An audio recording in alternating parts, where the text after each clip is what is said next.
আসসালামু আলাইকুম এভরিওয়ান। আজকে আমরা বাস্তব সংখ্যা গোষ্ঠী থেকে খুবই গুরুত্বপূর্ণ দুইটি থিওরি সলভ করে দিব। তো চলো আমরা শুরু করি।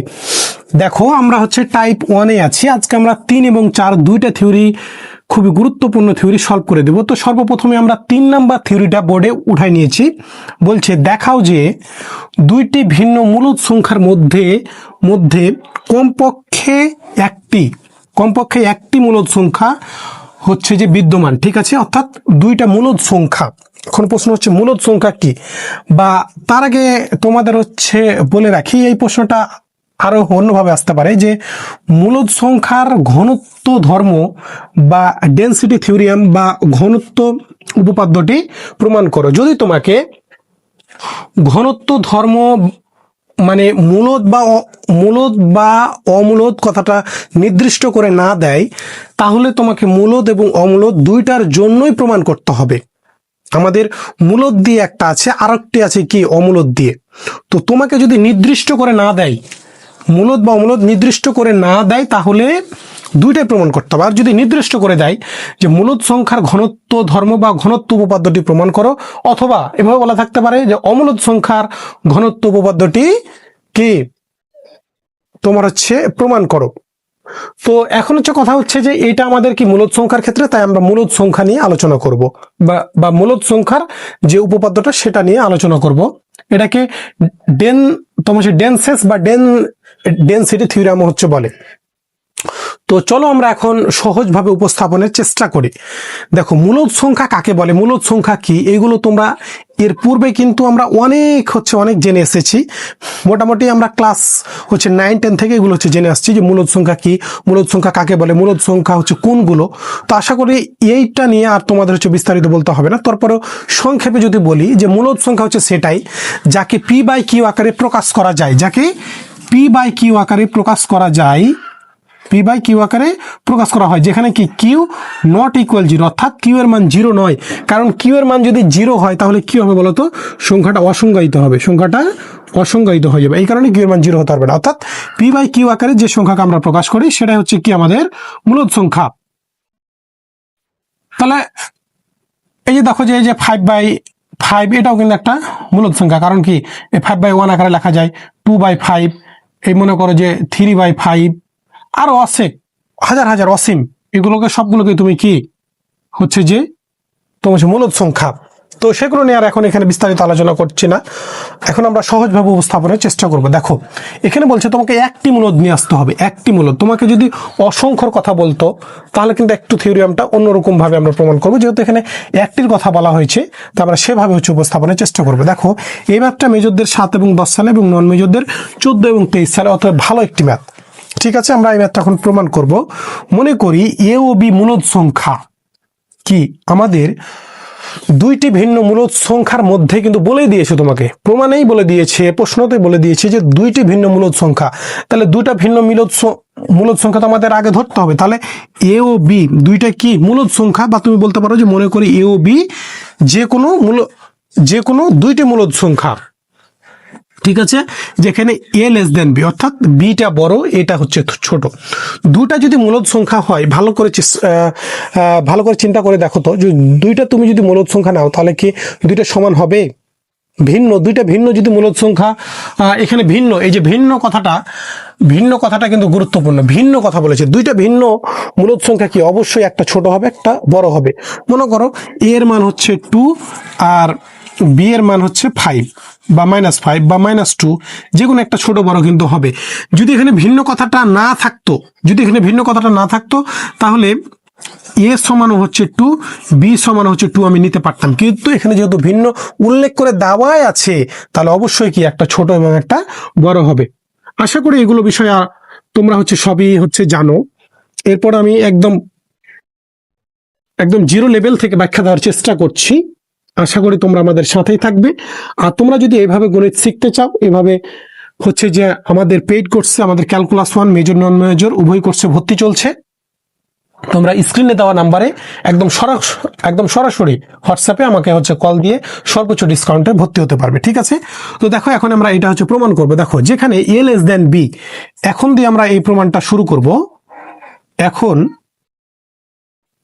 এখন কি কি আছে আমাদের বলতো, A less then B imply that উভয় পাশে আমরা বি কে যোগ করব, উভয় পাশে বি বি যোগ করব, একবার বি যোগ করব একবার এ হচ্ছে যোগ করব, ঠিক আছে, একবার এ যোগ করব একবার বি যোগ করব, তাহলে এ প্লাস হচ্ছে বি লেস দেন বি প্লাস হচ্ছে কি বি, তাহলে ইমপ্লাই দ্যাট দিয়ে কি আমি লিখতে পারি বলতো, এ প্লাস বি থাকলো লেস দেন বি আর বি কত বলতো 2b না, এই 2 কে তুমি এই 2 কে অসমতার বাম দিকে নিয়ে আসো, তাহলে কি আছে বলতো, এ প্লাস বি বাই হচ্ছে 2 লেস দেন হচ্ছে কত বি, এটাকে আমরা 1 নম্বর সমীকরণ দিব, 1 নম্বর সমীকরণ দেব। দেখো তোমাদের আরো একটি কথা বলি, যদি তোমাকে অসংখ্য মূলদ সংখ্যার কথা বলতো, যে অসংখ্য কথা বলতো, তাহলে কিন্তু প্রমাণটা অন্যরকম ভাবে হতো, যেহেতু এখানে একটির কথা বলা হয়েছে তাই আলাদাভাবে করতে হবে, ঠিক আছে। তো আশা করি এতটুকু তোমাদের বোঝাতে পেরেছি। এবার আবার আবার দিয়ে আমরা হচ্ছে লিখবো, আবার এইটার আমরা উভয় পাশে কি যোগ করেছি বলতো, বি কে যোগ করেছি, এবার এটার আমরা উভয় পাশে এ কে যোগ করব, তাহলে এ লেস দেন হচ্ছে B imply that A plus হচ্ছে A less than A plus হচ্ছে B imply that twice A less than হচ্ছে A plus B, less than হচ্ছে A plus B imply that এটা তাহলে কি থাকছে বলতো, less than A plus B by হচ্ছে 2, এটাকে আমরা 2 নম্বর সমীকরণ দিয়ে দিলাম, 2 নম্বর সমীকরণ নাম্বার হচ্ছে দিয়ে দিলাম। দেখো তাহলে এখানে একটা সহজ বিষয় দেখো তো, এটুকু আর আশা করি বোঝা নাই, বোঝার কিছু না, একদম সহজ ক্যালকুলেশন, বি হচ্ছে যোগ করেছি এখানে, আর এখানে এ কে যোগ করেছি উভয় পাশে, তাহলে এ প্লাস বি এখানে টয়েস বি 2 টাই পাশে এসে ভাগ হয়ে গেছে, তাহলে A plus B by 2 less then B, এখানে হচ্ছে যে উভয় পাশে এ কে হচ্ছে যোগ করেছি এ, তাহলে টয়েস এ প্লাস বি, তাহলে এ 2টা ভাগ হয়ে গেল, তাহলে এ প্লাস বি বাই 2, ঠিক আছে। এবার এবার আমরা হচ্ছে 1 ও 2 হতে পাই, দেখো দেখো এবার আমরা কি হচ্ছে পাই, 1 ও 2 হতে পাই, 1 ও 2 হতে পাই, 1 ও 2 হতে পাই, কি বলতো, দেখো তো এর চাইতে বড় সংখ্যা একটা সংখ্যা, সেম ওই সংখ্যাটা বি এর চাইতে ছোট, এ প্লাস বিটা দেখো তো, এ প্লাস বি বাই 2 এইটাকে মনে করো তুমি, মনে করো এক্স, তাহলে দেখো তো যে এক্সটা কি এর চাইতে বড়, আর এটা তো সেম, তাহলে এটাকে তুমি যদি এক্স কল্পনা করো, এক্সটা কল্পনা করতে বলছি না, একটা কল্পনা করতে বলছি, তাহলে এক্সটা যদি এর চাইতে বড় হয় আবার বি এর চাইতে ছোট এক্সটা, তাহলে তুমি এভাবে বলতে পারো না, এভাবে হচ্ছে বলতে পারো না, দেখো তো, অর্থাৎ এ প্লাস বি বাই 2টা এর চাইতে বড় আবার বি এর চাইতে ছোট, তাহলে তুমি এভাবে এই 1 আর 2 কে একসাথে করলে কি হয় বলতো, A less than A plus B by 2 less then B, less then B, 1 আর 2 নম্বর সমীকরণ হতে আমরা হচ্ছে লিখে দিলাম। তাহলে দেখো তো এর চাইতে বড় আর বি এর চাইতে ছোট দুইটা যদি আমি মূলদ সংখ্যা ধরি, এ আর বি যে কোনো দুইটা যদি মূলদ সংখ্যা ধরি, তো তাদের মধ্যে একটি কি মূলদ সংখ্যা বিদ্যমান। তো আমাদের প্রমাণে হচ্ছে যে কথাটা বলেছিল যে, অর্থাৎ এখন আমরা লিখে দেব, অর্থাৎ যে প্রমাণে যে কথাটা বলা হয়েছিল যে দুইটি ভিন্ন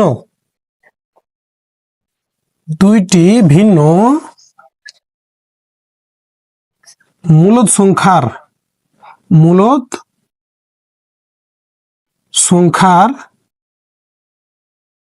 মধ্যে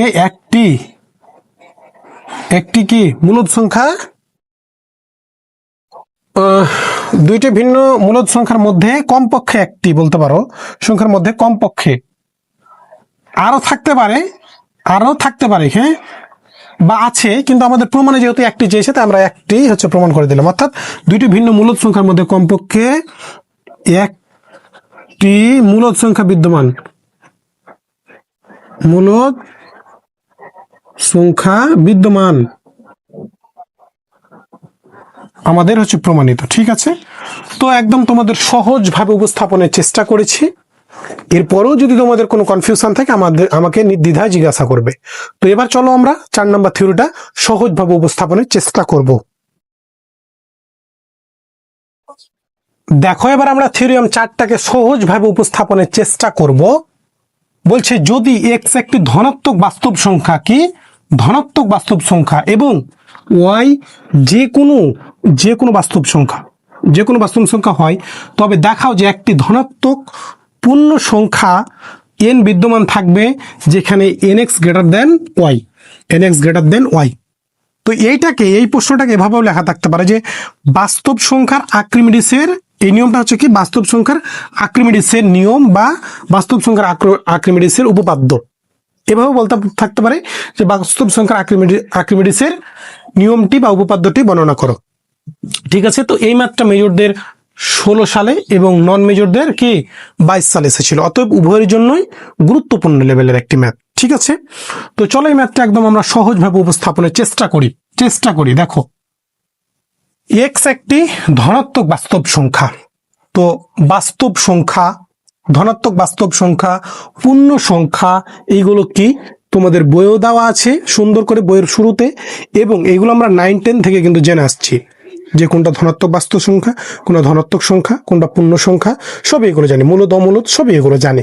ঠিক আছে, তো সেগুলো নিয়ে আমি আর বিস্তারিত আলোচনায় যাচ্ছি না, অল্প যতটুকু প্রয়োজন ততটুকু আমি বলছি। দেখো, এক্স একটি ধনাত্মক বাস্তব সংখ্যা, তাহলে বাস্তব সংখ্যা কোনগুলো বলো তো? এখানে যদি একটা সংখ্যা রেখা আঁকি, তাহলে এই -ইনফিনিটি থেকে ইনফিনিটির মধ্যবর্তী সকল সংখ্যায় হবে কি বাস্তব সংখ্যা। এখানে যদি 0 হয় তাহলে 1 2 3 হলো, আরো ডট ডট চলতে আছে। এখানে যদি -1 হয় তাহলে -2 হবে। এবার বলছে দেখো, তাহলে এগুলো সবগুলোই কি ইনফিনিটি আর ইনফিনিটি ছাড়া সকল সংখ্যা এর মধ্যবর্তী হচ্ছে কি বাস্তব সংখ্যা। এবার বলছে ধনাত্মক বাস্তব সংখ্যা, তাহলে ধনাত্মক বাস্তব সংখ্যা যদি হয় তাহলে জিরোর পরে এই ডান দিকে এই সংখ্যাগুলো কি ধনাত্মক বাস্তব সংখ্যা। ঠিক আছে, এবার ওয়াই যে কোনো বাস্তব সংখ্যা বলছে, মানে এখানে ধনাত্মক আর ঋণাত্মক কথাটা আসে নাই, তাহলে যে -ইনফিনিটি থেকে ইনফিনিটির মধ্যবর্তী যে কোনো মান হতে পারে। ঠিক আছে, তবে দেখাও যে একটি ধনাত্মক পূর্ণ সংখ্যা মানে ভাঙা সংখ্যা নয় বা দশমিক সংখ্যা নয়, একদম পূর্ণ সংখ্যা থাকবে। পূর্ণ সংখ্যা এনটা হচ্ছে কি বিদ্যমান থাকবে যেখানে nx, অর্থাৎ এই n কে আর x কে তুমি যদি গুণ করো তাহলে y এর চাইতে বড় হবে, তাহলে nটা কি, nটা হচ্ছে পূর্ণ সংখ্যা আর xটা হচ্ছে কি বলতো, xটা হচ্ছে ধনাত্মক পূর্ণ সংখ্যা। অর্থাৎ ধনাত্মক পূর্ণ সংখ্যা এবং একটা পূর্ণ সংখ্যাকে তুমি যদি গুণ করো, দুইটা, এই একটা ধনাত্মক বাস্তব সংখ্যা আর একটা কি পূর্ণ সংখ্যা হচ্ছে n, এই দুটো সংখ্যাকে তুমি যদি গুণ করো তাহলে y যে কোনো বাস্তব সংখ্যার চাইতে বড় হবে। এটাই তোমাকে প্রমাণ করে দেখাতে হবে। তো এই থিওরিটা কিভাবে আসতে পারে বললাম, যে বাস্তব সংখ্যার আর্কিমিডিসের নিয়ম বা আর্কিমিডিসের উপপাদ্যটি বর্ণনা করো। তো চলো আমরা সহজভাবে উপস্থাপনের চেষ্টা করি। সরি, তো দেখো আমরা এই ম্যাথটা এখন প্রমাণ শুরু করব। দেওয়া আছে দিয়ে আমরা বলবো যে ওয়াই যে কোনো বাস্তব সংখ্যা, দেওয়া আছে কি ওয়াই যে কোনো বাস্তব সংখ্যা, তো বলাই আছে যে দেওয়া আছে ওয়াই যে কোনো বাস্তব সংখ্যা। তাহলে একটা যে কোনো বাস্তব সংখ্যা যদি হয় তাহলে ওয়াই এর মান 0 চাইতে ছোট হতে পারে না, অথবা ওয়াই এর মান 0 হতে পারে না, অথবা ওয়াই এর মান 0 চাইতে বড় হতে পারে না। 0 চাইতে বড় মানে সকল মান ধনাত্মক মান, ওয়াই এর মান একবার 0 আর একবার 0 চাইতে ছোট। 0 চাইতে ছোট মান কি ঋণাত্মক মান, 0 চাইতে বড় মান ধনাত্মক মান, অথবা 0। তাহলে এই তিনটা অবস্থা হতে পারে, কারণ যে কোনো বাস্তব সংখ্যা হলে কি হয় ঋণাত্মক হবে মানে 0 চাইতে ছোট হবে, বা 0 চাইতে বড় হবে, বা 0 হবে। কারণ 0টা কি ধনাত্মক না ঋণাত্মক না, এই কারণে আমরা বললাম যে ওয়াই এর মান 0 চাইতে ছোট হবে, বা ওয়াই এর মান 0 হবে, বা ওয়াই এর মান 0 চাইতে বড় হবে। এই তিনটা কিন্তু অবস্থা হতে পারে, এর বাইরে আর হওয়ার কোনো চান্স নাই। ঠিক আছে, তো আশা করি এতটুকু তোমাদের বোঝাতে পেরেছি। তো এরপরে চলো আমরা বাকি অংশটুকুর কাজ করব। দেখো, আমাদের সর্বশেষ লাইন ছিল y less than 0 বা y equal 0 বা y greater than 0, অর্থাৎ y এর মান 0 চাইতে ছোট, বা y এর মান 0 সমান, বা y এর মান 0 চাইতে বড় হতে পারে। এই তিনটা যেগুলো তিনটা হতে পারে, যেহেতু y যে কোনো বাস্তব সংখ্যা ছিল। তাহলে দেখো আমরা এই প্রথমে এই সত্যটা নিয়ে কাজ করব, y less than equal 0, অর্থাৎ এই যে লেস দেন এবং এই যে 0, এই দুইটা সত্যকে একসাথে করে আমরা একবার কাজ করব, আরেকবার একটা এই যে y greater than 0 নিয়ে কাজ করব। ঠিক আছে, তো চলো আমরা এই প্রথমে এই দুইটাকে একসাথে করে নিয়েছি এবং বলছি যে y এর মান 0 চাইতে ছোট বা 0 সমান এই সত্ত্বে দেখো x কি, x ধনাত্মক বাস্তব সংখ্যা, আমাদের দেওয়া ছিল এটা প্রশ্নে, এক্স ধনাত্মক বাস্তব সংখ্যা এবং এন কি বলতো ধনাত্মক পূর্ণ সংখ্যা। তাহলে এক্সটা যদি ধনাত্মক বাস্তব সংখ্যা হয় এবং এন যদি ধনাত্মক পূর্ণ সংখ্যা হয়, তাহলে কি নিঃসন্দেহে এক্সটা হচ্ছে জিরোর চাইতে বড় এবং এনটাও জিরোর চাইতে বড়। সিম্পল সিম্পল বিষয় না? এবার তাহলে এন এক্স, তাহলে দুইটা ধনাত্মক সংখ্যার মান, দুইটা ধনাত্মক সংখ্যার মান ঋণাত্মক কোনোদিন হবে? আমাকে একটু বলো তো। তাহলে আমরা কি বলছি দেখো তো, অতএব N X greater than n X greater than হচ্ছে জিরো। ঠিক আছে, কারণ দুইটা ধনাত্মক সংখ্যার গুণফল কি কখনোই ঋণাত্মক হবে না, কখনো ঋণাত্মক হবে না। ঠিক আছে, তুমি অন্য সংখ্যা গুণ করো, 100 গুণ করো, তাও কি হবে? 500 হবে। ঠিক আছে, আশা করি ক্লিয়ার হয়েছে বিষয়টি। ঠিক আছে, দেখো একদম সহজ হচ্ছে বিষয়। আবার ওয়াই লেস দেন ইকুয়াল হচ্ছে জিরো, এটা কি এই সত্য নিয়ে আমরা কাজ করছি, এন এক্সটা জিরোর চাইতে বড় এবং কি আমাদের প্রমাণ করতে হবে কি এন এক্স গ্রেটার দেন হচ্ছে Y, N X greater than Y. তো আমাদের সেটা নিয়ে আসাই তো উদ্দেশ্য। তাহলে আমরা এই সত্য নিয়ে কাজ করেছিলাম যে ওয়াই জিরোর চাইতে ছোট, আমরা পাইলাম কি যে এন এক্সটা জিরোর চাইতে বড় কিন্তু আবার কি এন এক্সটা জিরোর চাইতে ছোট, এটাকে ঘুরায় লিখেছি যে জিরো গ্রেটার দেন ইকুয়াল হচ্ছে ওয়াই। তাহলে দেখো তো এখানে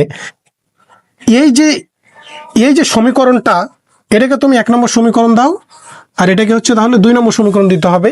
ঠিক আছে, তাহলে এন এক্স গ্রেটার দেন হচ্ছে এন এক্সটা জিরোর চাইতে বড়, আবার কি জিরোর চাইতে ছোট সংখ্যা হচ্ছে কে ওয়াই।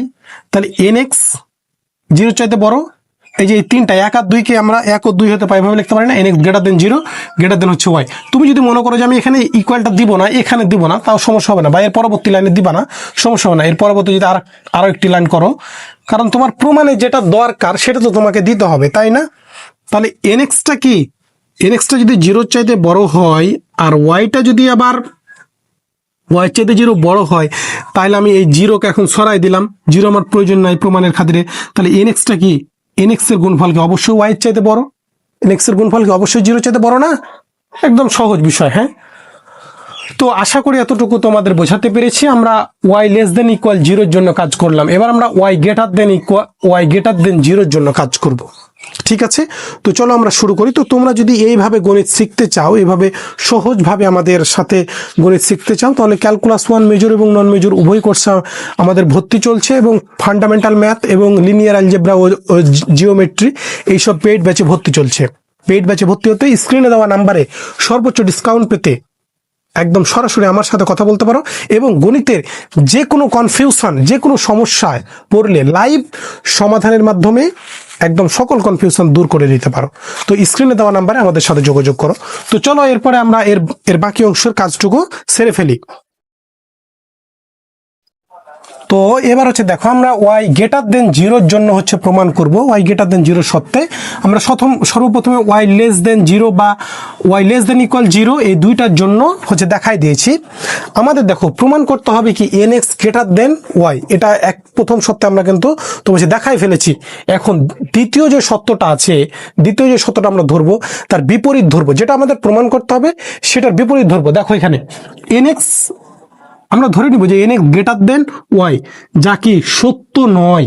তাহলে এটা যদি সত্য নয়, এটাকে যদি আমরা ভুল প্রমাণ করতে পারি, তাহলে তার বিপরীতটা আসবে অবশ্যই। তাহলে এখন আমরা বলবো যে ধরি N X greater than Y সত্য নয়, তাহলে মনে করি N X less than equal হচ্ছে Y, N X less than equal হচ্ছে ওয়াই। এটা আমরা কি মনে করে নিলাম। যদি এটা না হয় তাহলে এটা হবে না, যদি গ্রেটার দেনটা যদি না হয় তাহলে লেস দেন ইকুয়াল কি হবে ওয়াই। তাহলে এস একটা সেট ধরে নিলাম, যেখানে N x N belongs to হচ্ছে কত, এন বিলংস টু এন, অর্থাৎ এনটা হচ্ছে কি ন্যাচারাল নাম্বার বা স্বাভাবিক সংখ্যা, এটা স্বাভাবিক সংখ্যা। এটা হচ্ছে একটি ঊর্ধ্বসীমায়িত সেট। এই এস সেটকে আমরা ঊর্ধ্বসীমায়িত একটা সেট হচ্ছে বিবেচনা করলাম। একটা সেট ঊর্ধ্বসীমায়িত কখন হয় বলো তো? একটা সেট ঊর্ধ্বসীমায়িত কখন হয়?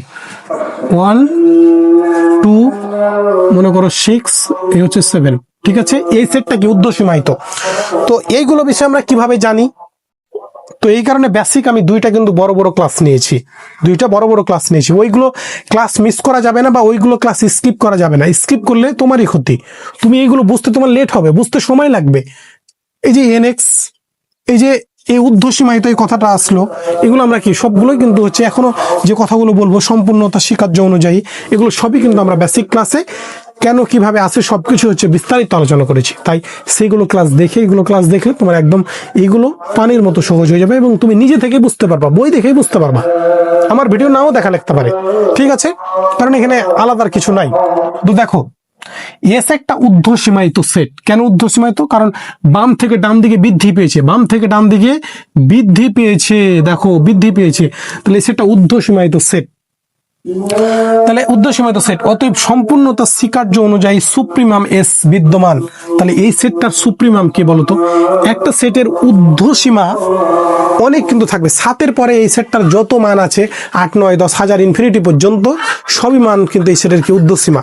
কিন্তু সুপ্রিমাম কিন্তু একটা সেটের সুপ্রিমাম একটা হয়, আর সুপ্রিমামটা হচ্ছে কি এস, তাহলে অতএব সম্পূর্ণতা স্বীকার্য অনুযায়ী সুপ্রিমাম এস বিদ্যমান। মনে করি ইউ ইকুয়াল হচ্ছে সুপ্রিমাম এস, অর্থাৎ এস সেটের সুপ্রিমাম হচ্ছে কি ইউ। এইগুলো ইউটা আমরা কি ধরেছিলাম? ঊর্ধ্বসীমা ধরেছিলাম আমরা বেসিক ক্লাসে, এবং এল কে ধরেছিলাম নিম্ন সীমা। তাহলে এখানে কি আমরা ইউটাকে ধরে নিলাম কি সুপ্রিমাম, অর্থাৎ এস যদি একটা সেট হয় তাহলে এস সেটের সুপ্রিমামটা হচ্ছে ইউ, অর্থাৎ এইটা হচ্ছে ইউ। তুমি আরো যে কোনো সেট ধরতে পারো। তো এই কারণে আমরা তোমাদের সময় বাঁচানোর সুবিধার্থে কিন্তু লিখে হচ্ছে করাই দিয়েছি, কারণ এগুলো লাইন বুঝতে পারলেই হলো এবং মনে রাখার দায়িত্বটা হচ্ছে তোমার, ঠিক আছে? তো চলো এখন আমরা বাকি অংশটুকুর কাজ সেরে ফেলি। দেখো, আমাদের সর্বশেষ লাইন ছিল ইউ ইকুয়াল সুপ্রিমাম এস, অর্থাৎ এস যদি একটা সেট হয়, যে কোনো মনে করো 2, 3, 10, তাহলে এই ইউ অর্থাৎ 10টা হচ্ছে ইউ, অর্থাৎ ইউটা হচ্ছে সুপ্রিমাম। তো সেটাকে আমরা ধরে নিয়েছিলাম। তাহলে দেখো যে আমরা তাহলে কি বলতে পারি, এনএক্স লেস দেন ইকুয়াল হচ্ছে ইউ ফর অল এনটা হচ্ছে যে কোনো ন্যাচারাল নাম্বার বা স্বাভাবিক সংখ্যা। এখন এইটা হচ্ছে কিভাবে বলতে পারলাম? আমরা যে সেটটা ধরেছিলাম এনএক্স, একটা সেট ধরেছিলাম, তো ওইটা যদি সেট হয় তাহলে ইউ একটা যদি সুপ্রিমাম হয় তাহলে সুপ্রিমামটা সবচেয়ে বড় হবে না। এস যদি একটা সেট হয়, দেখো সেট হয়, তাহলে ইউটা হচ্ছে সবচেয়ে 10টা বড় না, আর একটা সেটের সুপ্রিমাম একটা থাকে 10টা সবচেয়ে বড়, তাহলে ইউটা সবচেয়ে বড়। এটা হচ্ছে বলে ফেললাম, ঠিক আছে? এবার দেখো যে n+1, এন এর সাথে আমরা 1 কে যোগ করে দিলাম। কেন যোগ করলাম প্রশ্ন আসতে পারে, এটা আমরা প্রমাণের সুবিধার্থে যোগ করলাম। কারণ এনটা যদি ন্যাচারাল নাম্বার হয়, দেখো আমরা বারবার কিন্তু বলছি এনটা ন্যাচারাল নাম্বার। তাহলে এন যদি ন্যাচারাল নাম্বার যে কোনো স্বাভাবিক সংখ্যা হয়, মনে করো যে 5 এর সাথে তুমি যদি 1 যোগ করো তাহলে কি হবে বলো তো? বিলংস টু ন্যাচারাল নাম্বারই হবে না? 6 বিলংস টু কত? ন্যাচারাল নাম্বার না? তাহলে যে কোনো ন্যাচারাল নাম্বারের সাথে যদি তুমি ন্যাচারাল নাম্বার যোগ করো তাহলে কি হবে? ন্যাচারাল নাম্বারই থাকবে। তাহলে দেখো আমরা 1টা যোগ করেছি প্রমাণের সুবিধার জন্য। এক্স লেস দেন ইকুয়াল হচ্ছে U for all N belongs to হচ্ছে এন। এক্সটাকে এন এর সাথে একবার গুণ, একবার এক্স 1 এর সাথে গুণ, তাহলে এন এক্স আর এক্স লেস দেন ইকুয়াল হচ্ছে U for all N belongs to হচ্ছে এন। এবার এক্সটাকে আমরা অসমতার ডান দিকে পাঠিয়ে দেবো, তাহলে N X less than equal হচ্ছে কত? ইউ মাইনাস এক্স, যেখানে এন বিলংস টু হচ্ছে কত? এন। তাহলে দেখো তো এই কাজটা সংজ্ঞা বিরোধী হয়ে যাচ্ছে না? কিভাবে? ইউটা সবচাইতে বড় হওয়ার কথা, বা একটা সেটে আমরা যে কোনো একটা সেট যদি কল্পনা করি, তাহলে ইউটা যদি আমাদের সুপ্রিমাম হয় তাহলে ইউটা সবচাইতে বড় হওয়ার কথা। কিন্তু এখানে আরো একটি বড় সংখ্যা পাওয়া যাচ্ছে ইউ মাইনাস এক্স, যেটা কি সংজ্ঞা বিরোধী। আমরা আস্তে আস্তে আসবো এখানে, তো আপাতত এটুকু মনে করে রাখো। তাহলে ইউটা যদি সবচাইতে বড় হয় আর ইউ এর থেকে যদি কিছু তুমি বাদ দাও, ইউ মাইনাস এক্স, তাহলে ইউ মাইনাস এক্সটা অবশ্যই কি ইউ এর চাইতে ছোট না? এটা কিন্তু পরে হচ্ছে তোমার লেখা হয়েছে, জাস্ট প্রমাণটা বোঝানোর জন্য এটা কিন্তু লেখা হয়েছে। এটা তুমি যদি লেখো, মনে করো আমি লিখবো না, তাও কিন্তু সমস্যা নাই। তুমি যদি মনে করো এই লাইনটা আমি লিখবো না, সমস্যা নাই। এটা জাস্ট শুধু তোমাদের বোঝানোর জন্য আমি হচ্ছে লিখে দিচ্ছি যে N X less than equal হচ্ছে ইউ মাইনাস এক্সটা কি ইউ এর চাইতে ছোট। তাহলে দেখো এখানে কি বলছে, ইহা নির্দেশ করে ইউ মাইনাস এক্স সেটটির ঊর্ধ্বসীমা। দেখো আমরা এইটুকু পর্যন্ত যদি শেষ করি লাইনটা, তাহলে এন এক্স ইউটা সুপ্রিমাম হওয়ার কথা, বা ইউটা সুপ্রিমাম আমরা ধরেছি, তাহলে ইউটা সবচাইতে বড় হবে। কিন্তু একটা সেটে ঊর্ধ্বসীমা বা সুপ্রিমাম, ঊর্ধ্বসীমা অনেকগুলো থাকে কিন্তু সুপ্রিমাম কয়টা থাকে? একটাই থাকে। বা ঊর্ধ্বসীমা একটা থাকে, ঊর্ধ্বসীমা অনেকগুলো থাকে, সুপ্রিমাম একটাই থাকে। কিন্তু দেখো যে আরো একটি বড় মান পাওয়া গেছে, আরো একটি বড় মান পাওয়া গেছে, এনএক্স এর চাইতে আরো একটি বড় মান পাওয়া গেছে। তাই আমরা বলছি যে ইহা নির্দেশ করে ইউ মাইনাস এক্স সেটটির ঊর্ধ্বসীমা। এটা যদি ঊর্ধ্বসীমা হয় তাহলে এটাও যেহেতু ডান দিকে আছে তাহলে এটাও একটি সেটের ঊর্ধ্বসীমা। তাহলে আবার ইউ মাইনাস এক্সটা কি ইউ এর চাইতে ছোট? দেখো ইউ থেকে তুমি ইউ কিছু যদি মান বাদ দাও, এক্স 0.1 পরিমাণও যদি বাদ দাও তাহলে অবশ্যই ইউটা বড় হবে। আবার U minus X less than U হওয়ায়, তাহলে দেখো এই লাইনটা আমরা কিন্তু জাস্ট তোমাদের বোঝানোর জন্য লিখেছি, এটা প্রমাণে না লিখলেও সমস্যা নাই। তাহলে দেখো আমরা কি হচ্ছে বলছি যে আবার U minus X less than U হওয়ায় সম্পর্কটি সুপ্রিমামের সংজ্ঞা বিরোধী। আমরা বেসিক ক্লাসে কিন্তু সুপ্রিমামের একদম এ টু জেড পান্তা ভাত করে দিয়েছি, তো সেগুলো তোমরা দেখে এগুলো ক্লাস করবে, তাহলে বুঝতে সুবিধা হবে। কারণটা আমরা হিসেবে বলছি যে ক্ষুদ্রতম ঊর্ধ্বসীমার চেয়ে ছোট কোনো ঊর্ধ্বসীমা থাকতে পারে না। এটা তো সবচাইতে ছোট ঊর্ধ্বসীমা, কারণ একটা সেটের ঊর্ধ্বসীমা হাজার হাজার কোটি কোটি, তার মধ্যে সবচেয়ে ছোটটা হচ্ছে কি ইউ। তাহলে তার চেয়ে কি আর কোনো ক্ষুদ্রতম ঊর্ধ্বসীমা, তার চেয়ে ছোট কি আর কেউ থাকতে পারে না। তাহলে এই অসঙ্গতির জন্য সিদ্ধান্ত নেওয়া যায়। কি সিদ্ধান্ত নেওয়া যায় সেটা আমরা বলছি। দেখো এখানে কি হচ্ছে বিষয়টা আসছে যে এই ক্ষুদ্রতম ঊর্ধ্বসীমার চেয়ে ছোট কোনো ঊর্ধ্বসীমা থাকতে পারে না। কারণ এই সেটটা যখন আমরা বলেছি ঊর্ধ্বসীমায়, তো এই সেটটার ঊর্ধ্বসীমা কিন্তু অনেকগুলো। ঊর্ধ্বসীমাটা শুরু হচ্ছে কোথা থেকে? 11 থেকে, 11 12 13 হাজার হাজার কোটি কোটি, ঠিক আছে, হাজার হাজার কোটি কোটি পর্যন্ত গিয়ে সেটটার ঊর্ধ্বসীমা। তো এই ক্ষুদ্রতম ঊর্ধ্বসীমা 11 কিন্তু সবচাইতে কি ছোট ঊর্ধ্বসীমা। তাহলে 11কে আমরা ধরেছি ইউ, 11 চাইতে যদি আরো কোনো ক্ষুদ্রতম ঊর্ধ্বসীমা থাকে তাহলে সেটা কি হয়ে যাবে? আমাদের সংজ্ঞা বিরোধী হয়ে যাবে, কারণ তুমি সংজ্ঞার তো বাইরে যেতে পারবে না। তাই আমরা বলেছি যে কারণ ক্ষুদ্রতম ঊর্ধ্বসীমার চেয়ে ছোট কোনো ঊর্ধ্বসীমা থাকতে পারে না। এই অসঙ্গতির জন্য সিদ্ধান্ত নেওয়া যায় যে কি হচ্ছে সিদ্ধান্ত নেওয়া যায়, দেখো আমরা দেখাচ্ছি এখানে। সিদ্ধান্ত নেওয়া যায় যে nx লেস দেন ইকুয়াল হচ্ছে y, যেটা আমরা যে কথাটা ধরেছিলাম সেটা কি বলতো? সঠিক নয়। আমরা একদম বলে দেব যে সঠিক নয়। তাহলে এটা যদি সঠিক না হয় তাহলে এর বিপরীত কি বলতো? nx greater than y। তাহলে অতএব nx গ্রেটার দেন y। দুইবার আমরা প্রমাণ করে ফেললাম। কখন? যে যখন y লেস দেন ইকুয়াল 0 জন্য একবার প্রমাণ করলাম, y গ্রেটার দেন 0 জন্য প্রমাণ করলাম। এই দ্বিতীয় প্রমাণটা কিন্তু বিপরীত ক্রমে, ঠিক আছে? আমরা বিপরীতটা ধরে এটা যদি না হয় তাহলে এটা হবে, ঠিক আছে না? তাহলে এটা যদি না হয় তাহলে এটা হবে। তাহলে এখন আমরা একদম সরাসরি বলে দিব, তোমাকে বইয়ে যে প্রমাণটা দিয়েছে সেই কথাটুকু আমরা একদম সুন্দর করে এখানে লিখে দিব যে সেই কথাটা আমি লিখতে চাচ্ছি না আর। এখন তোমরা অর্থাৎ দিয়ে লিখবা, অর্থাৎ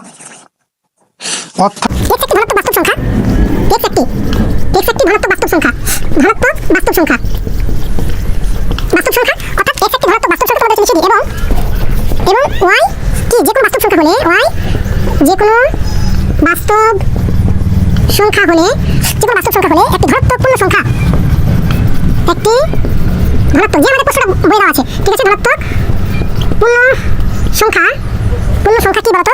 n বিদ্যমান থাকবে, যেখানে কি বলতো? যেখানে n গ্রেটার দেন হচ্ছে y দেখানো হলো, ঠিক আছে? দেখানো হলো একদম আমাদের দেখানো হলো, ঠিক আছে? তো যে প্রশ্নটা ছিল সেটা আমরা শুধু জাস্ট লিখে দিয়েছি যে এই যে nx গ্রেটার দেন y, এটা আমরা দুইবার যেহেতু প্রমাণ করে ফেলেছি, তাহলে অর্থাৎ x একটি ধনাত্মক বাস্তব সংখ্যা এবং y যে কোনো বাস্তব সংখ্যা হলে একটি ধনাত্মক পূর্ণ সংখ্যা n বিদ্যমান থাকবে, যেখানে nx গ্রেটার দেন y দেখানো হলো। তো আশা করি ভিডিওটি তোমাদের ভালো লেগেছে। ভিডিওটি ভালো লাগলে অবশ্যই লাইক কমেন্ট শেয়ার করে আমাদের সাথেই থাকবে এবং আমাদের পেইড কোর্সে ভর্তি হতে স্ক্রিনে দেওয়া নাম্বারে আমাদের calculus 1 major non major, foundation of math বা fundamental of math, major non major এগুলো কোর্সে এবং লিনিয়ার অ্যালজেব্রা এবং জিওমেট্রি এগুলো পেইড ব্যাচে ভর্তি চলছে।